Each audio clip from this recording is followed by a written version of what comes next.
Puji Tuhan, waktunya kita untuk datang kepada Tuhan untuk mendengarkan firman. Saya undang kita untuk tunduk kepala, kita mau berdoa. Kami datang kepadamu ya Tuhan dengan hati yang penuh kerinduan. Di tengah-tengah masa Prapaskah ini kami ingin mengenal akan Engkau lebih jauh dan lebih dalam lagi, dan membangun iman kami di atas dasar iman yang paling suci, tulus dan benar. Maka Bapa, biar kiranya Engkau berkenan ketika kami membaca, merenungkan akan firman-Mu, supaya kami boleh mengerti akan isi hati-Mu, dan hidup kami dibangun di dalam kebenaran firman itu.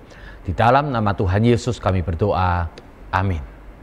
Bapak Ibu, minggu lalu, sebulan yang lalu kita berbicara banyak tentang Alkitab sebagai dasar daripada iman kita. Dan sepanjang bulan Maret ini kita akan berbicara tentang apa yang ada di sentral daripada iman kita, apa yang ada di titik pusat daripada iman kekristenan. Jadi saudara-saudara, saya ingin mengajak kita melihat dua bagian firman Tuhan. Bagian pertama adalah 1 Korintus 2 ayat yang kedua, saya bacakan demikian. Sebab aku telah memutuskan untuk tidak mengetahui apa-apa di antara kamu selain Yesus Kristus, yaitu Dia yang disalibkan. Paulus berkata kepada jemaat, saya nggak mau tahu banyak urusan. Hanya satu urusan yang paling penting yang saya ingin ketahui, yaitu apakah engkau sungguh-sungguh mengenal, dibangun, dan percaya kepada Yesus Kristus, yaitu the crucified Christ, atau Kristus yang tersalibkan itu. Bagian yang kedua terambil dari Wahyu pasal 3 ayat 14-22, dikatakan demikian. Dan tuliskanlah kepada malaikat jemaat di Laodikia, inilah firman dari Amin, saksi yang setia dan benar, permulaan dari ciptaan Allah. Aku tahu segala pekerjaanmu, engkau tidak dingin dan tidak panas. Alangkah baiknya jika engkau dingin atau panas. Jadi karena engkau suam-suam kuku dan tidak dingin atau panas, aku akan memuntahkan engkau dari mulutku. Karena engkau berkata, aku kaya dan aku telah memperkayakan diriku, dan aku tidak kekurangan apa-apa. Dan karena engkau tidak tahu bahwa engkau melarat dan malang, miskin, buta, dan telanjang, maka aku menasihatkan engkau supaya engkau membeli daripadaku emas yang telah dimurnikan dalam api, agar engkau menjadi kaya, dan juga pakaian putih supaya engkau memakainya, agar jangan kelihatan ketelanjanganmu yang memalukan, dan lagi minyak untuk melumas matamu supaya engkau dapat melihat. Barang siapa ku kasihi, ya ku tegur dan ku hajar. Sebab itu relakanlah hatimu dan bertobatlah. Lihat, aku berdiri di muka pintu dan mengetok. Jikalau ada orang yang mendengar suaraku dan membukakan pintu, aku akan masuk mendapatkannya, dan aku makan bersama-sama dengan dia, dan ia bersama-sama dengan aku. Barang siapa menang, ia akan kududukkan bersama-sama dengan aku di atas tahtaku, sebagaimana aku pun telah menang dan duduk bersama-sama dengan Bapakku di atas tahtanya. Siapa bertelinga, hendaklah ia mendengarkan apa yang dikatakan Roh kepada jemaat-jemaat. Saudara, hari ini kita akan membahas tentang Christless faith, atau iman yang tanpa Kristus. Saudara, saya akan memulai dengan sebuah kalimat pendek, namanya Christianity without Christ. Christianity, kekristusan, tapi tanpa Kristus. Itulah yang terjadi pada jemaat di Laodikia, saudara. Kalau Anda memperhatikan jemaat Laodikia, Anda akan mendapatkan di sana Tuhan berkata, lihat, aku berdiri di muka pintu dan mengetok. Artinya Yesus ada di mana? Di luar gereja. Ketika Tuhan berbicara kepada gereja Laodikia, lalu kemudian Yohanes melihat bahwa Tuhan itu ada di luar gereja. Ada gedung gereja di sana, ada jemaat Laodikia di sana, namun tidak ada Kristus di dalam gereja itu. Tidak ada Kristus yang diberitakan di dalam gereja itu. Tidak ada Kristus yang ditinggikan di dalam gereja itu. Sehingga kemudian Tuhan berkata, jikalau ada orang yang mendengar suaraku dan membukakan pintu, aku akan masuk. Rupanya Yesus sudah ditendang keluar dari gereja.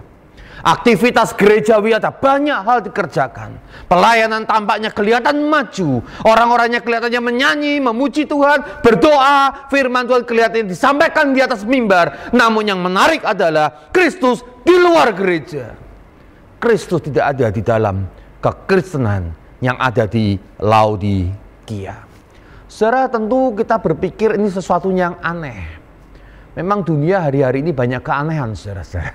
Ya, kalau Anda melihat seorang pria lalu kemudian bergaya wanita, sudah nggak aneh lagi. Kenapa? Memang banyak hal yang aneh-aneh. Dan gereja pada zaman akhir ini juga gereja yang aneh.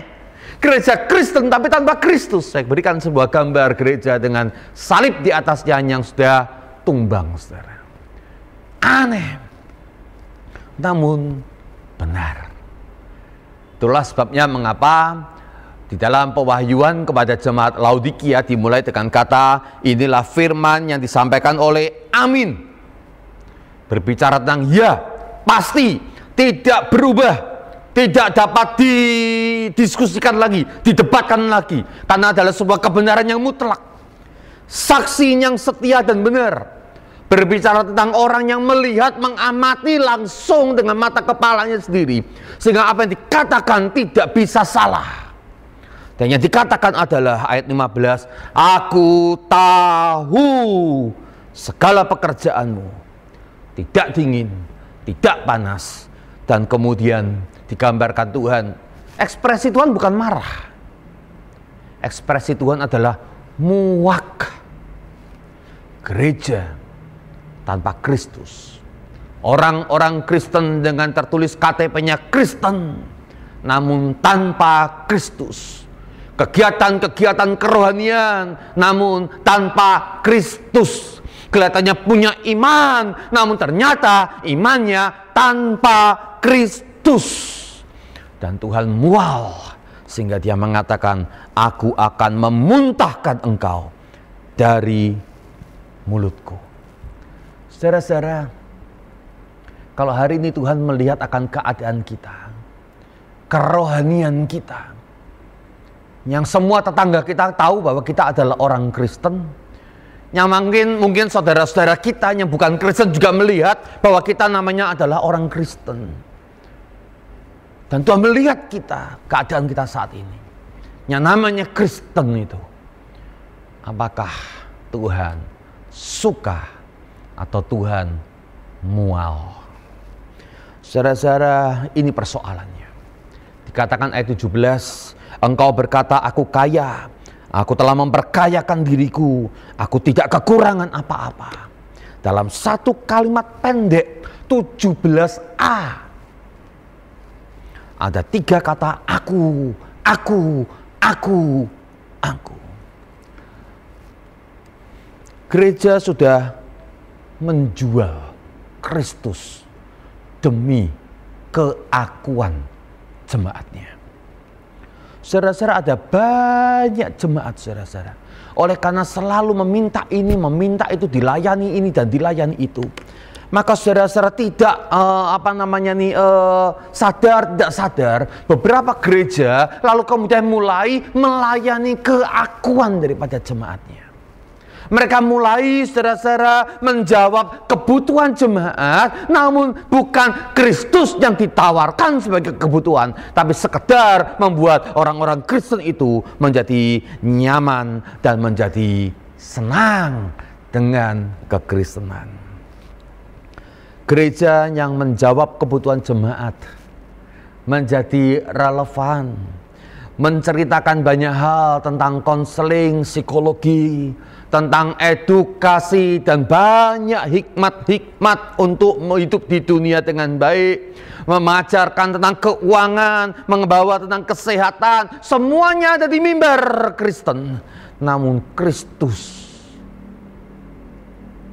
dilupakan atau disisihkan atau sekelumit saja disinggung, namun tidak membawa orang-orang Kristen itu mengalami Kristus. Imannya bukannya berfokus pada Kristus, namun imannya akhirnya berfokus pada diri untuk menjawab kebutuhan diri. C.S. Lewis dalam sebuah bukunya yang terkenal, ya, sebuah bentuk dialog ya antara setan yang disebut dengan Screwtape ya dengan sang nabi palsunya atau antek-anteknya yang disebut dengan nama Wormwood. Saudara-saudara, dia dalam percakapan itu setan memberikan sebuah rencana untuk boleh menghancurkan akan dunia.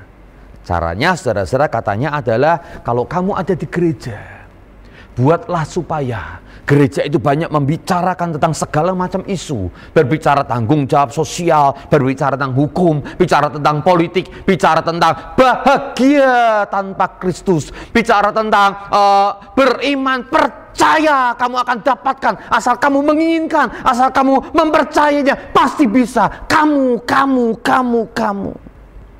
Biarkan gereja tertarik untuk membahas hak asasi manusia, bahkan hak asasi binatang. Biarkan gereja berbicara tentang persamaan gender, lalu kemudian ribut di sana. Tapi yang penting, kata setan di dalam The Screwtape Letters ini, yang penting adalah jangan sekali-kali hadirkan Kristus untuk membangun iman jemaat. Saudara-saudara, itu sebabnya mengapa Paulus berkata pada 1 Korintus 2 ayat 2 tadi, saya memutuskan untuk tidak mau tahu apa-apa kecuali Kristus. Tahukah saudara-saudara bahwa di jemaat Korintus ada banyak isu, dan Paulus juga menjawab isu-isu itu. Namun bagi Paulus yang paling penting dan memulai segala topik pembicaraan adalah apakah Kristus ada di jemaat Korintus. Saudara, kalau Anda memiliki Kristus dalam hatimu, sesungguhnya ada banyak persoalan bisa selesai sendiri.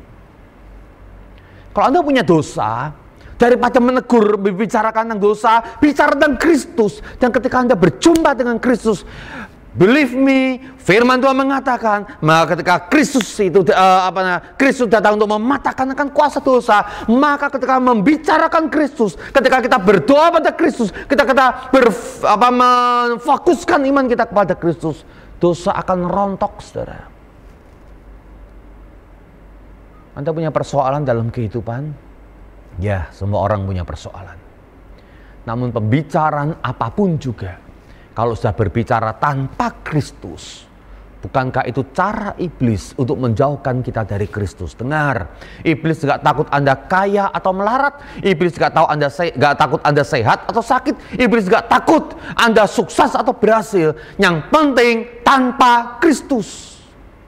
Bahkan iblis gak terlalu pusing Anda Kristen atau non-Kristen. Karena yang penting bagi iblis adalah apakah Anda punya Kristus atau tidak. Saudara, ini dalam momen Paskah ini mengingat akan Kristus yang tersalib. Secara penting bagi kita untuk mengevaluasi akan kehidupan rohani kita. Apakah sungguh Kristus ada dalam hati kita?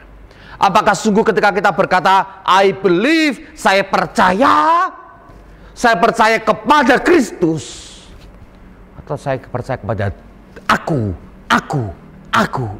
seperti jemaat di Laodikia, saudara-saudara. Saudara, Wahyu melanjutkan demikian, engkau tidak tahu bahwa engkau melarat dan malang, miskin, buta dan telanjang. Apa artinya, saudara-saudara? Bahwa jemaat di Laodikia, saudara-saudara, sebenarnya mereka, saudara-saudara, melakukan banyak aktivitas, tapi tidak ada nilai kekal di dalam pelayanan mereka. Di gereja mereka kelihatannya banyak aktivitas, namun sekali lagi tidak ada Kristus, tidak di sana. Makanya mereka merasa kaya. Saya kan sudah pelayanan, sudah lakukan persembahan, sudah lakukan segala macam. Saya sudah kaya karena saya punya aktivitas di gereja itu banyak. Namun Tuhan berkata, engkau tidak tahu di mata kekekalan mereka, jemaat Laodikia itu masih melarat, malang, miskin, karena semua pelayanan mereka tidak ada Kristus di dalamnya. Mereka nggak bisa lihat untuk membedakan aktivitas rohani dan kerohanian. Mereka nggak bisa melihat antara ikut kebaktian dan berbakti kepada Kristus. Mereka tidak tahu, saudara-saudara, bahwa kekristenan mereka sebenarnya sudah kehilangan Kristus, sementara mereka melakukan aktivitas-aktivitas Kristen mereka. Dan bagi Tuhan, engkau bisa baik, namun kalau engkau tidak memiliki Kristus, semuanya sia-sia, ketelanjangan yang memalukan. Saudara, saya ingin menjelaskan buat Anda, saudara-saudara, mengapa Kristus itu demikian penting dan sentral di dalam kehidupan Anda dan saya, dan tidak bisa dibuang dan digantikan. Anda tahu yang namanya komunisme? Komunisme itu berasal dari Alkitab, saudara. Itu adalah kata dasarnya community, komunitas. Dosen saya, saudara-saudara, ketika saya kuliah di Fakultas Elektro, sarjana teknik, saudara-saudara, lalu dosen filsafat saya menjelaskan, saudara-saudara, tentang yang namanya filsafat dan budaya, ya. Dia menjelaskan, saudara-saudara, ini komunis adalah komunitas yang diambil dari kisah para rasul, lalu diambil tapi dibuang Kristusnya. Gaya hidup yang terindah, gaya hidup komunitas, begitu Kristusnya dipenggal, namanya komunisme. Dan itu adalah sebuah gaya hidup yang mencelakai masyarakat dan banyak orang. Saudara tahu yang namanya kapitalisme? Kapitalisme itu ada di Alkitab, karena Alkitab mengatakan jangan mengingini milik sesamamu. Artinya, saudara-saudara, Alkitab kita memberikan sebuah hak untuk memiliki, dan kita, orang lain tidak boleh untuk memiliki yang menjadi milik orang lain. Namun model ekonomi ini, kepemilikan ini, ketika tanpa Kristus, menjadi kapitalisme yang drive ekonomi dunia dan membuat ketimpangan sosial yang sangat besar. Hari-hari ini, kalau bumi tidak demikian kaya, saya yakin jurang itu sudah sama sekali tidak bisa dijembatani lagi. Tapi kekayaan bumi, ciptaan Tuhan itu demikian besar, sehingga walaupun disedot oleh para kapital, pemilik kapital ini, masih aja ada kita hidup dari remah-remah yang tersisa. Saudara-saudara, sistem ekonomi yang benar, namun ketika Kristus dicoret, menjadi sistem ekonomi yang merusak dunia, bukan? Dan kita bisa lanjutkan banyak hal. Satu kali, saudara-saudara, dalam sebuah pelayanan kepriaan, ya, lalu kemudian di tim kepemimpinan tingkat nasional, saya kebetulan ada di sana, saudara-saudara, ya, membicarakan bagaimana modul pengajaran kepriaan ini bisa dibawa ke marketplace, tapi Kristusnya dicoret. Saya nggak setuju. Saya berkata, saudara-saudara, kalau perubahan tanpa Kristus, percayalah, akan menjadi sesuatu yang buruk. Suatu ketika kelihatannya baik, namun ketika berkembang kita mendapatkan tiba-tiba menjadi berantakan dan kacau. Kita nggak bisa melepaskan Kristus dari pendidikan kita, dari pengajaran tentang keluarga, kepriaan lah, kewanitaan lah, ya, tentang yang namanya pelayanan. Kita nggak bisa lepaskan Kristus. Kita nggak bisa melakukan ministry without Christ. Pelayanan tanpa Kristus kita bisa melakukannya, namun itu bukanlah ministry yang sejati, hanya sekadar activity atau aktivitas. Ya, kekristenan tanpa Kristus, Christless, Christless religion, saudara-saudara, nggak ada kuasa. Kehidupan tanpa Kristus adalah kesia-siaan dan kebinasaan. Segala sesuatu tanpa Kristus, kesia-siaan dan kebinasaan. Saudara, pada tahun 2008 terbit sebuah buku Christless Christianity dari Dr. Michael Horton. Ini sebuah buku yang terkenal, saudara-saudara. Dia menjelaskan kekristenan tanpa Kristus, iman Kristen tapi tanpa Kristus, Christless faith. Ada di mana-mana katanya. Di semua denominasi, mau desa, mau kota, banyak. Kristus tak lagi jadi sentral, digantikan dengan aku, kebutuhanku, keinginanku, khotbah yang sesuai dengan situasiku. Lalu kemudian ada apa masalah Anda, maka mengatakan jemaat itu masalahnya 3K katanya ya.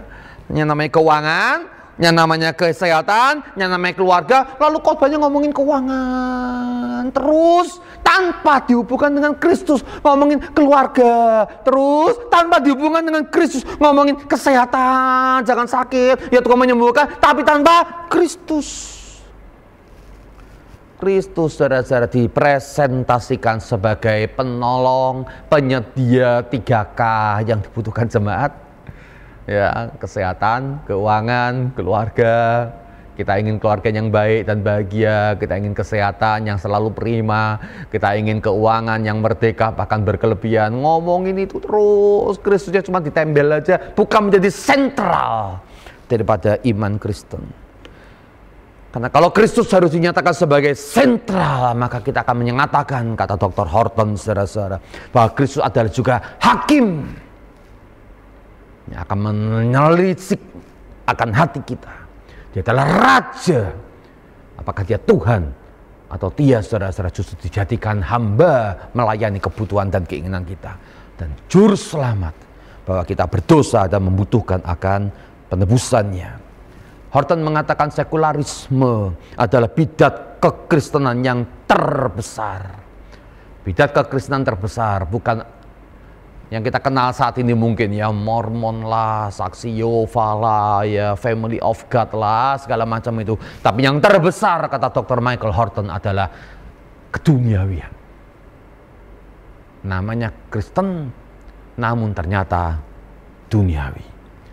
Membunuh secara lambat, menyusup masuk dalam gereja Tuhan. Namun akhirnya makin lama, makin terasa mencekik akan kekristenan itu sendiri, sehingga Kristus tidak bisa lagi ditinggikan. Mengutip khotbah pendeta Donald Grey Barnhouse, Dr. Michael Horton, saudara-saudara, melanjutkan demikian. Jika setan diberi kesempatan menguasai suatu kota, yang dia lakukan pertama bukanlah membuat kota penuh kekerasan dan kejahatan, muncul penyimpangan seksual, penutupan gereja, dan penyembahan setan. Katanya, saudara-saudara, yang dilakukan setan pertama adalah membuat kota yang humanis, nyaman untuk semua manusia tinggal. Namun sekali lagi, tanpa Kristus. Kristus itu sentral. Saudara, kalau Anda membaca Ibrani pasal yang pertama, Anda mendapatkan Kristus itu sentral, yang menopang akan dunia dengan firman-Nya. Kristus sentral, bahwa segala puji, hormat, dan kemuliaan akan disembahkan kepada Kristus. Kristus sentral di semesta ini. Gereja tanpa Kristus namanya gereja palsu. Berkhotbah tanpa Kristus namanya pengkhotbah palsu. Kristen tanpa Kristus namanya Kristen palsu. Pertobatan tanpa Kristus cuma sekedar kapok atau jera, palsu. Dan iman tanpa Kristus adalah palsu. Saudara, kalau Anda punya uang palsu, itu bahaya. Pengedarnya akan ditangkap. Namun hari ini banyak pengedar Injil palsu, membuat gereja palsu, ya, pendeta-pendeta palsu, namun tidak bisa ditangkap, bukan? Itu artinya bahwa setiap Anda dan saya sebagai orang Kristen, Andalah yang harus screening, yang harus berhati-hati, yang harus bisa membedakan apakah sebuah pengajaran meninggikan Kristus atau meninggikan ego atau diri sendiri. Paulus memutuskan sekali lagi, aku telah memutuskan untuk tidak mengetahui apa-apa di antara kamu selain Yesus Kristus, yaitu Dia yang disalibkan. Dengan kata lain, Paulus berkata, aku bertekad untuk mengetahui satu hal saja yang paling penting tentang kamu. Apakah engkau mengerti dengan jelas bahwa imanmu harus terfokus kepada Kristus yang tersalib itu? Tentu konteksnya Anda memahaminya, ya. Di 1 Korintus pasal yang pertama, pasal ayat-ayat sebelum 1 Korintus 2 itu membicarakan orang Yunani yang meminta hikmat, wah pengajaran yang hebat-hebat, debat agamawi. Ya, kalau mereka bisa diyakinkan dengan debat-debat agama, ya dengan debat Alkitab baru mereka mau terima Yesus. Ya, orang Yahudi meminta tanda. Apa itu? Wah, perkara-perkara pekerjaan Tuhan yang mengubah hidup mereka menjadi lebih baik, lebih kaya, lebih sehat, lebih sukses. Namun Paulus memutuskan, aku hanya mau tahu satu hal saja. Aku akan beritakan Kristus yang tersalib. Dan senantiasa hanya beritakan satu saja, yaitu Kristus yang tersalib. Karena di dalam Kristus yang tersalib itulah segala sesuatunya diselesaikan untuk Anda dan hidup Anda, dan bahkan sampai kekekalan. Pikirkan saudara-saudara, bahwa ketika kita memikirkan Kristus yang tersalib itu, kita akan mendapatkan dan kita akan berjumpa dengan kasih Kristus. Saudara-saudara, salib adalah lambang kasih. Bahwa Kristus mengasihi Anda, manusia yang berdosa dan celaka dan akan mengalami binasa. Namun Kristus dengan kasih yang besar, Dia memutuskan untuk datang ke dunia, menjumpai Anda dan menyelamatkan Anda. Memikirkan Kristus yang tersalib membuat kita tergetar hati dengan kasih Kristus. Memikirkan Kristus yang tersalib, kita akan memikirkan tentang pengosongan ego. Karena ego dan kasih tidak bisa berada di ruang yang sama. Seorang yang memegang egonya tidak mungkin mengasihi dengan tulus, dan seorang yang mengasihi dengan tulus tidak mungkin memegang akan egonya. Gereja palsu akan membela ego jemaat, relevan, kasih makan egonya jemaat, namun tidak pernah saudara-saudara memberitakan tentang Kristus. Michael Horton melanjutkan saudara-saudara, ya, dia berkata demikian, kalau ada gereja nggak pernah singgung Anda ketika Anda berbuat salah atau dosa, itulah gereja palsu yang membuat nyaman di dalam keberdosaan kita, pemuasan ego. Namun gereja sejati adalah gereja yang mengajar untuk mengosongkan ego dan diisi dengan Kristus yang tersalib itu. Kristus yang mengosongkan dirinya, yang tidak mempertahankan apa yang dimilikinya di sorga mulia. Ia kosong sekosong-kosongnya lahir di dunia, mati dalam keadaan hina di kayu salib itulah. Pengosongan ego Kristus demikian jelas dan nyata. Karena bahkan tidak ada bagian apapun yang bisa melindungi akan ego Kristus.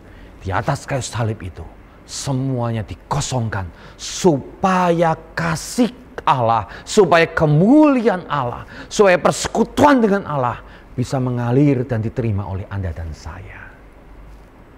Saudara, memikirkan salib Kristus itu membuat saya menyadari saya harus kosongkan ego saya. Membuat saya tersentuh dengan kasih Kristus itu. Dan membuat saya mengerti bahwa hidup itu demi satu tujuan, Tuhan, kekekalan. Saudara, kita percaya kebenaran firman bahwa ketika kita memberi, kita akan menerima. Orang yang mempertahankan hidupnya justru akan kehilangan hidupnya. Orang yang memberikan hidupnya untuk Kristus justru akan menerimanya. Apakah Anda masih mempertahankan diri Anda? Membela hidup Anda? Mengejar akan ego Anda? Paulus berkata, pikirkan Kristus, satu itu saja, Kristus yang tersalib. Jangan buat Kristus ada di luar gedung gereja. Ayat 20 mengatakan, aku Wahyu pasal yang 3 ayat 20, saya lanjutkan sedikit lagi saudara-saudara. Aku akan masuk mendapatkannya dan aku makan bersama-sama dengan dia dan ia bersama-sama dengan aku. Ketika Yesus mengetuk pintu hatimu hari ini kalau Yesus mengetuk pintu hatimu, maka buka pintu. Dan Tuhan mengatakan, aku akan masuk dan makan bersama-sama. Ternyata kekristenan itu adalah masalah relasi dengan Kristus. Makan bersama. Saudara, Di dalam budaya Timur, Yahudi, Chinese juga, saudara-saudara, di Indonesia semua suku juga mengatakannya, memiliki hal yang sama. Kalau makan bersama tuh akrab. Saudara-saudara, tidak heran Kristus ada di luar gereja Laodikia karena memang mereka nggak akrab dengan Kristus. Namun kalau dibukakan pintu, Kristus akan hadir, saudara-saudara. Saya buat sebuah kalimat pendek. Adalah baik meneladan tokoh-tokoh besar. Anda teladanin Soekarno presiden, Anda teladanin Mahatma Gandhi, wah orang-orang besar tuh baik kita meneladani mereka. Bagus mengutip kalimat-kalimat hebat yang mereka sampaikan. Bahkan baik kalau kita berjuang membela visi daripada sang tokoh-tokoh itu. Namun tanpa relasi dengan sang tokoh itu, percayalah Anda tidak akan bisa diterima masuk ke dalam rumahnya. Anda bisa saudara-saudara bela tokoh-tokoh besar, tapi kalau Anda nggak punya relasi pribadi, Anda nggak bisa diterima masuk untuk makan bersama-sama. Demikian juga Kristus. Tahukah saudara-saudara bahwa surga itu milik Kristus? Dan kalau kita ingin ada di dalam rumah yang indah itu, engkau harus punya relasi yang intim dengan Kristus. Bahkan dunia ini juga adalah milik Kristus, bukan? Dan barang siapa kita ingin diterima oleh Kristus sementara hidup di dunia ini, saudara-saudara, maka kita perlu untuk mengalami Kristus dan membangun relasi dengan Kristus.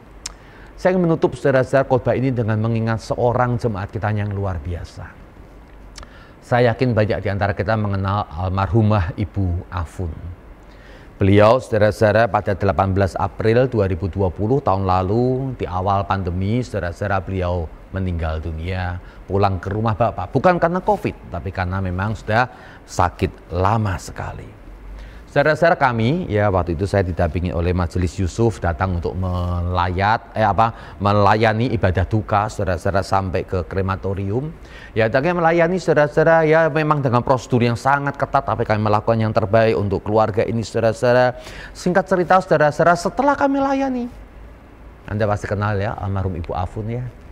Saudara-saudara, sekitar 2 minggu kemudian ya adiknya ya Ibu Lo Siumi dia WhatsApp saya, saudara. Kurang lebih kalimatnya macam ini. Pak David, boleh minta nomor rekening gereja? Oh ya boleh Bu, kenapa? Kami menemukan bahwa di rekening cici saya Ibu Afun itu ada sejumlah uang dan sudah ada sebuah pesan katanya bahwa semua tabungannya itu diserahkan untuk Tuhan. Saudara, saya terharu, saudara. Ternyata oleh ibu yang sederhana ini punya hati yang demikian besar untuk mengasihi Tuhan. Setiap rupiah yang dia dapatkan, selain untuk kebutuhannya sendiri, dia tabung. Dan tabungan itu, saudara-saudara, dia buat sebuah wasiat kecil. Semuanya untuk Tuhan. Saudara, kadang-kadang kita nggak mengerti dan melihat, nggak bisa melihat akan kedalaman cinta seseorang kepada Tuhan. Karena mata kita itu terbatas. Namun Tuhan melihat akan hati. Dan baru hari ini, saudara-saudara, baru waktu itu kami baru mengetahui ya bahwa Ibu Afun yang sederhana ini rupanya demikian mengasihi Tuhan. Saudara ingin tahu jumlahnya?